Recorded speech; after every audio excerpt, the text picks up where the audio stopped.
ამ 33 წლის მანძილზე თავიდან როცა დაუკარგეთ, ხელისუფლებაში იყო ის ხალხი, რომელთაც ჰქონდათ პირდაპირ ემოციური ზოგი ნაბრძოლი იყო აფხაზეთში, მოლაპარაკებებში ჰქონდა მაშინ მონაწილეობა, მაგრამ ქართულმა პოლიტიკურმა სპექტრმა განიცადა მნიშვნელოვანი ტრანსფორმაცია. ანუ ეხა მაგალითად ხელისუფლებაში არის ჩვენი თაობის ხალხი, შეიძლება პლუს-მინუს ცოტა უფროსი, ცოტა უმცროსი 5 წლით, 6 წლით, მაგრამ მაშინ რომ პატარები იყვნენ, ის ხალხია ეხა ხელისუფლებაში. ხო, რა თქმა უნდა, ივანიშვილს არ ვთვლი, მაგრამ თქვა პრემიერ-მინისტრი, საგარეო საქმეთა მინისტრი, მინისტრები ძირითადად ეხა არის ის იმ თაობის ხალხი, რომელიც მაშინ პატარები იყვნენ. ბავშვები რო იყვნენ. ბავშვები იყვნენ, კი ბატონო. აი ამ მიმართულებით, ანუ ტერიტორიული მთლიანობის აღდგენის სტრატეგიის შემუშავების მიმართულებით რა ტრანსფორმაცია განიცადა ქართულმა პოლიტიკურმა სპექტრმა და ხელისუფლებებმა. თუ შეიცვალა ამ მიმართულებით რამე, აი სტრატეგიის მიმართულებით რას ვაკეთებ ტერიტორიული მთლიანობის აღსადგენად? მაგალითად, ეხლა არჩევნები რო იყო საპარლამენტო. თქვენ თუ გაანალიზებთ რა ესე ვთქვათ დღის წესრიგი იყო პარტიების მხრიდან, არავინ ამ თემაზე არ საუბრობდა. მე მაგ მაგაზე აი შემიძლია მაგაზე ესე თქვა და გარკვეულწილად სიამაყითაც თქვა, რომ ერთადერთი პოლიტიკური ძალა, რომელიც მაგ თემაზე სერიოზულ აქცენტებს აკეთებდა, ვიყავით ჩვენ. სხვათა შორის აი თქვენი მონამორჩილი რატო გაიშარა განსაკუთრებით ამ ქართულ პოლიტიკურ რეალობაში, იმიტომ რომ თავის დროზე 2021 წელს, როდესაც ჩვენ წინა პარტია დავაფუძნეთ, რომელიც მერე წარმატებით გაგვიუქმა ქართულმა ოცნებამ. როდესაც პარტიის დამფუძნებელი ყრილობა იყო, მაშინ მე გავაკეთე ეგეთი განცხადება, რომ აფხაზეთი და სამაჩაბლო თუ ბრუნდება, მაგის სანაცვლოდ შეიძლება რუსებს იმ სამხედრო ობიექტებზე დაველაპარაკოთ, რაც მაგათ აქ აქვთ, ან ამე სხვა სამხედრო ობიექტებზე შეიძლება შეუთანხმდეთ, თუ ეგ აფხაზეთის და სამაჩაბლოს დაბრუნებას გამოიწვევს. ეგ განცხადება რომ გავაკეთე, დღემდე ლიბერალურ ფლანგს მაგალითად ეგ აქ დახვეული ხელზე. და შემოტევა არის, რომ ანუ თქვენ რუსების ჯარი გინდათ, საქართველოს რუსების ბაზები გინდათ, ანუ მან რო ეკითხები, რომ რუსების ბაზები საქართველოს ტერიტორიაზე დგას, ცხინვალიც და სოხუმიც საქართველოს ტერიტორიაა, ცხინვალთან და სოხუმთან რუსული ბაზები დგას. მე არ ვიცი, როგორ შეიძლება დაულაგდე რუსებს რამეზე მაგ ობიექტების სტატუსზე შეთანხმების გარეშე, თუ დალაგებით არ ვაკეთებთ და ომით ვაკეთებთ, ნუ ეგ რა ვიცი, ვინც თulis რომ საქართველოს ტერიტორიული მთლიანობის აღდგენა რუსებთან ომით არის ახლა ჩვენი გეგმა, იმან უნდა ამიხსნას მაშინ მაგ ომის ლოგიკა და მაგ ომის გეგმა. ანუ იმისი, ასე ვთქვათ, განსამარტი იქნება, იმიტომ რომ მე ახლა მაგისი არც თეორიულ რესურსაც ვერ ხედავ, მით უმეტეს უკრაინის მოვლენებიდან გამომდინარე, ხო? ანუ დარჩა ერთადერთი დიპლომატია და მოლაპარაკებები ერთადერთი რა მეტნაკლებად აი ოდნავ მაინც თუ რაღაცა თეორიულ კონტურებს განვიხილავთ, აუცილებლად თავის თავში გულისხმობს ამ კომპონენტს. და საინტერესო რა არის, იცით, ალბათ ერთადერთი პოლიტიკოსი ვარ საქართველოში, ეხლა თანამედროვე მოცემულობა რაც არის, რომელმაც რაღაცა კონკრეტული ვთქვი აფხაზეთის დაბრუნების გეგმაზე. მოდი ჩავთვალოთ, რომ ჩემი გეგმა არის ცუდი. ვიღაცებს ძალიან არ მოწონთ, ნერვები ეშლებათ, აი იმ დონეზე, რომ ვიღაცებს შეიძლება აი პირზე კაფი მოადგეთ, ძირს დავარდენ და კრუჩხებს ჩავარდენ, რომ მაგას როგორ ამბობ, როგორ შეიძლება რუსებს სამხედრო ობიექტებზე დაუბლაგდე აფხაზეთის და სამაჩაბლოს დაბრუნების სანაცვლოდ, ხო? გავიგე ეგრე არ მოგწონს, აი შენი ვერსია მითხარი. იმიტომ რომ საქართველოში გინდა ქართული ოცნების, გინდა ნაცების, გინდა ლელოს, გინდა გახარიას, გინდა ვინც გინდა, აი ყველა პოლიტიკური პარტია. ნებისმიერ მათგანს რო გააჩერო და კითხო რომ უკაცრავად. შეგიძლიათ ამიხსნათ, როგორ უნდა დაებრუნოს საქართველოს აფხაზეთი და სამაჩაბლო. მაგაზე პასუხი არის, აი ხა ეს სტანდარტული ესეთი ტექსტია. ჩვენ დასავლეთის პარტნიორების მტკიცე მხარდაჭერით და საერთაშორისო კანონმდებლობის მიყოლით ჩვენ გავაგრძელებთ მტკიცე ზეწოლას იმისთვის რომ მოხდეს ჩვენი რეინტეგრაცია და რაღაც მე ოცნება ალბათ დაამატებს რომ 2030 წელს ჩვენ აფხაზეთთან ერთად შევალთ ევროკავშირში ან ვიღაცა სხვა რაღაცას დაამატებს აი ეს არის რაღაცა შაბლონური შელოცვა აი რაღაცა ტექსტია რომელიც სტანდარტულად უნდა თქვას პოლიტიკოსმა იმისთვის რომ არაფერი არ თქვას იმიტომ რომ ყველა ხვდება რომ არანაირი საერთაშორისო პარტნიორების ზეწოლით ეგ აი ძრა არა აქვს მაგ პროცესს არანაირ 2030 წელს აფხაზებთან და სამაჩაბლოსთან ერთად ევროკავშირში არ შევალთ და არც მათ გარეშე არ შევალთ საერთოდ არ შევალთ ევროკავშირში იმიტომ რომ არავინ იქ არ გველოდება და ფეხზე გედია ჩვენი მიღება ეგ არის ფაქტი და ერთადერთი პოლიტიკური ძალა და ერთადერთი პოლიტიკოსი რომელმაც რაღაცა ვთქვი კონკრეტული ხელმოსაჭიდი თუნდაც გასაკრიტიკებელი რაღაცა რის გარშემოთ შეიძლება მსჯელობა რომ აი ახლა მაგ ობიექტებზე დავუშვათ ვიღაცას არ მოწონს ხო რაღაც ვიღაცა კითხვებს აჩენს რომ ეგ რანაირად იქნება გარანტია მაგაზე ხო შეიძლება და საუბარი ამის მაგივრად იქითა ფლანგს და საერთოდ ყველას დაემაწყო ისტერია გაგიჟდნენ და დღემდე გაგიჟებულ მდგომარეობაში არის და ეგ კარგად აჩვენებს რა მდგომარეობა ქართულ პოლიტიკაში მე მაგალითად გულწრფელად ვთვლი რომ მაგ განცხადებით ადამიანი უნდა მივხვდარიყო რომ მე რაღაცა მაგ თემას სერიოზულად ვუდგები იმადგან განსხვავებით რომელიც მაგ სტანდარტულ შტერულ შაბლონურ პასუხს გცემს მაგრამ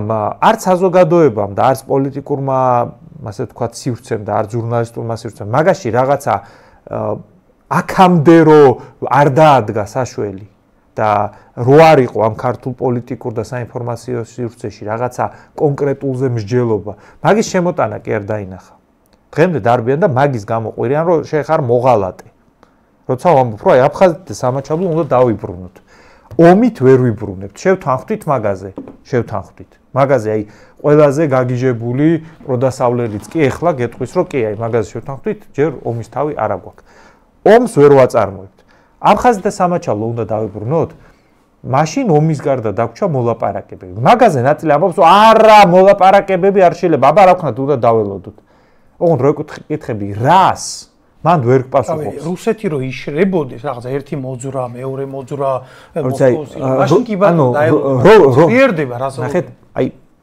როცა გეუბნებიან რომ არ ველაპარაკოთ დაველოდოთ სულ ორი ვარიანტი ან უნდა იომო ან უნდა მოელაპარაკო როცა გეუბნებიან რომ დაველოდოთ მაშინ ის უნდა გითხრან რას უნდა დაველოდოთ რომ უნდა მუშაობდეს ხო აი ველოდებით არც ომს ვაპირებთ და არც მოლაპარაკებას ახლა ველოდებით აი ეგ მესამე ვარიანტია რაზეც აწვევიან შენ რო ეუბნები რომ მოდი მოვილაპარაკოთ მაგაზე გეუბნები რომ არა ჩვენ უნდა დავილოდოთ კაი რას ელოდები მოდი ეგ გავარკვევთ როცა ისეთი ძლიერები ვიქნებით რომ ომის დავიბრუნებთ თუ უკეთესი სიტუაციაა რომ იქნება რომ უკეთესად მოველაპარაკოთ ამორში რომერია ნუ მანდაც ალბათ ყველაზე უმეტესად გეტყვის რომ უკეთესი სიტუაცია რო გვექნება რომ უკეთესად მოველაპარაკოთ ხო და აი მანდა მაგ კითხვა კაცო როდესაც დაუშვათ 2022 წელს ვიღაცები აქ დარბოდნენ უკრაინის დროშა შემოხვეულები და ეხა რუსეთს დაშლიანო ეგ განწყობა იყო ჩვენ მაშინაც ვამბობდით რომ არა უკრაინა მაგომს წააგებს ну მაშინ გავიგე რომ თქვენ სხვა მოლოდინები გქონდათ ხო რომ აი რუსეთს დაშლიდნენ პუტინს ჰააგაში გაასამართლებდნენ და უკრაინა ყველაფერს აიღებდა ეგ განწყობა გქონდათ გავიგე არ გამართლდა ეგ განწყობა ხვალ ტრამპი და პუტინი შეხვდებიან ერთმანეთზე და ну ტრამპმა უნდა დაარწმუნოს პუტინი რომ რაღაცა გავაჩეროთ ომი რამე რაც უკვე წაიღეს რუსებმა იმის უკან დაბრუნებაზე კი არა კიდე რომ მეტი არ წაართვან უკრაინელებს მაგის დარწმუნებას ცდილობს ახლა ამერიკის პრეზიდენტი ამერიკის ტერიტორიაზე არავინ ჰააგაში არ მიათრევს პუტინს და არ აპირებს მის გასამართლებას ხო ამ მოცემულობაში რუსეთი მალე დაიშლება თემის ლოდინი ყველა ხვდება რომ არ არის სწორი პირიქით რუსებმა ნაწილობრივ მაგრამ გამარჯვება გაიფორმეს აქ და იფორმებენ და არ ვიცი, მაშინ უნდა ახსნა რას ელოდები. რა მოცემულობას ელოდები. მაგაზეც პასუხი არ არის და რავი, მე რო ვამბობ, რომ მოლაპარაკებებია საჭირო, ანუ ომს ვერ ვახერხებთ, ლოდინით ვერავინ ვერ მიხსნის რას ველოდებით და ამიტომ მოლაპარაკებებია საჭირო, მე ვამბობ, რა ფარგლებში, რაზე უნდა მოხდეს მოლაპარაკება. და მოლაპარაკება ყოველთვის არის ესე, ორი მხარე ჯდება მაგიდასთან და ორივე მხარე ამ მაგიდაზე ალაგებს რაღაცეებს, რომ აი მე შენ რო გაკ აი ეგ მჭირდება, მაგის სანაცვლოდ შემილია რომ აი ეს წარმოვადგინო. ის ამბობს რომ კი ბატონო, შენ რაც მაგიდაზე და ეგ მჭირდება, მაგის სანაცვლოდ შემილია ეს დავდო. ეს არის მოლაპარაკებები, ყოველთვის არის ვაჭრობის ფორმატში. მაგაზეც ვიღაცებს რაღაცა ელეთ-მელეთი მოздით, როგორ ამბობენ, ისე ჯერ რუსებმა გაიყვანონ ჯარი, მოგვიხადონ ბოდიში, ჩაგვივარდნენ მუხლებში და მე დავფიქრდები დაველაპარაკოთ თუ არა. ძალიან მაგარი ტექსტია ხალხო, მაგარი გეგმა უბრალოდ არ მოხდება. და მოდი გულწრფელები ვიყოთ, ეგეთი რაღაც არ მოხდება. ეგრე მოლაპარაკებები არ წარმოებს. თორე ეგრე რო იყოს, ანუ რა ვიცი, ყველა დედამიწის უძე, ყველა ერთად რომ მოვიდეს, ყველამ ეგრე რო გააკეთოს და საქართველო დაბუსტოს ყველამ, მივესალმები, ოღონდ არარეალისტური გეგმა. მოდი მაგას თავი დავანებოთ და რეალურად მოლაპარაკებები როგორ იქნება, მაგაზე ვისაუბროთ და მანდ ყველაზე მთავარი არის ჩვენ უნდა გავარკვიოთ, ჩვენ შეგვიძლია მოლაპარაკების მაგიდაზე რამე ისეთის დადება, რის სანაცვლოდაც რუსებთან მოლაპარაკებას ექნება აზრი. ვიღაცას ხა დაეწყება ისე კუნჩხები, რომ ყველა მოლაპარაკებაში გადაგვაგდეს, როგორ შეიძლება გეორგიევს რაღაცა ამოვარდება ეს რაღაც ცნობიერების ნაკადი, მაგრამ მოლაპარაკებას თუ იწყებ, ეს ლოგიკა არის. თუ არ იწყებ, მაშინ უნდა გავარკვიო ან რას ელოდები, ან ომს როგორ აპირებ. ის ორი თუ გამოვრიცხეთ, მაშინ მაინც მოლაპარაკებაზე გადავდივართ. აი მოლაპარაკების შიგნით ჩვენ უნდა განსაზღვროთ, რა შეგვიძლია დავდოთ მოლაპარაკების მაგიდაზე, რომლის სანაცვლოდაც აფხაზეთისა და სამაჩაბლოს საქართველოში რეინტეგრაციის პროცესში რუსული მხარე წამოვიდეს რაღაცა ნაბიჯებზე. აი ეგ არის მთავარი ნომერ პირველი კითხვა და ამ კითხვის გარშემო ქართულ პოლიტიკურ სივრცეში რომ მიდიოდეს ბჭობა. მე მაქვს რაღაცა ვერსიები, მე მაქვს რაღაც ჩემი შეხედულება, მაგრამ მარტო ჩემ ასე ვთქვათ შეხედულებაზე ხო არ არის? მოლაპარაკების საგანი როგორი უნდა იყოს და რაზე, მაგაზე უნდა მიდიოდეს ფართო დისკუსია და ეგ არ არის და ეგ არის კატასტროფა. აი ეგეთ ფორმას თუ ვიპოვით, რუსებსაც რო აწყობდეთ და ჩვენც რო გვაწყობდეს, მაშინ აზრი ექნება შეთანხმებას. რა არის ეგეთი შეთანხმება? მაგაზე არის ძალიან მნიშვნელოვანი რა. რუსებისთვის კრიტიკული თემა არის ნატოს თემა, იმდენად კრიტიკულია, რომ აგერ უკრაინაში რაც დაატრიალეს, ლამის 4 წელია უკვე. ახლა მით უმეტეს მაგის პოლიტიკური მით უმეტეს მაგის გამო მოხდა, რომ არ მოხდეს მის საზღვრებთან მისთვის მტრული ბლოკის სამხედრო ინფრასტრუქტურის განთავსება. მისთვის მნიშვნელოვანია სამხრეთ კავკასიაში თავისი სამხედრო ანკლავების ქონა, ანუ ბაზების, როგორც მაგალითად სომხეთში რეგიუმრის ბაზა და ეგეთი ბაზები გაიკეთა ჩვენ ტერიტორიაზეც ცხინვალში და სოხუმთან და მისთვის მნიშვნელოვანია ეკონომიკური ასე ვთქვათ კორიდორი. აი ეს არის რეალურად რუსებს რაც აინტერესებთ ამ მიმართულებაზე. რა შეგვიძლია ჩვენ რომ მოლაპარაკების მაგიდაზე დავდოთ? პირველი, ჩვენ შეგვიძლია მოლაპარაკების მაგიდაზე დავდოთ ეგეთი რაღაცა, რომ თქვენ რუსები ჩვენთან ქართველებთან თუ ლაგდებით, თქვენ შეუდარებლად უფრო გიმყარდებათ პოზიციები სომხებთან და აზერბაიჯანელებთან საუბრის პროცესში. აი ეს კორიდორი რაც არის დავუშვათ, რომელსაც ახლა ალაგებენ, ეგ გასაგებია საქართველოსთვის ექსერეზული ეკონომიკური გამოწვევა არის და ასე შემდეგ. მაგრამ მაგის მიუხედავად, აი ყველაფრის მიუხედავად, საქართველოს მაინც წარმოადგენს როგორც სომხეთისთვის, ისე აზერბაიჯანისთვის, მაინც ყველაფრის მიუხედავად, ძირითად ფანჯარას დასავლეთის მიმართულებით. ძირითად გასასვლელ ზღვაზე და ასე შემდეგ და ასე შემდეგ. მთელი ნავთობის ნაკადი, გაზის ნაკადი, ყველაფერი ესე გადის, რკინიგზა ბაქოდან დასავლეთით ჩვენზე გადის და ასე შემდეგ.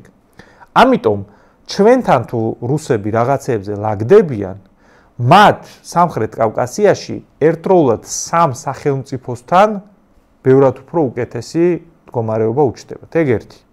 მეორე, ეკონომიკური კორიდორი. თუ აფხაზეთი ბრუნდება საქართველოს შემადგენლობაში, აფხაზეთის რკინიგზა იწყებს ფუნქციონირებას და რუსეთი, საქართველოს, სომხეთი, ირანის მიმართულებაზე, ანუ ჩრდილოეთ სამხრეთის ეკონომიკური კორიდორის რკინიგზო იწყებს ფუნქციონირებას.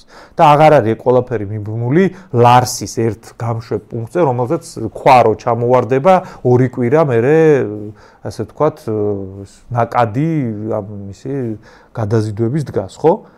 ეგ მეორე.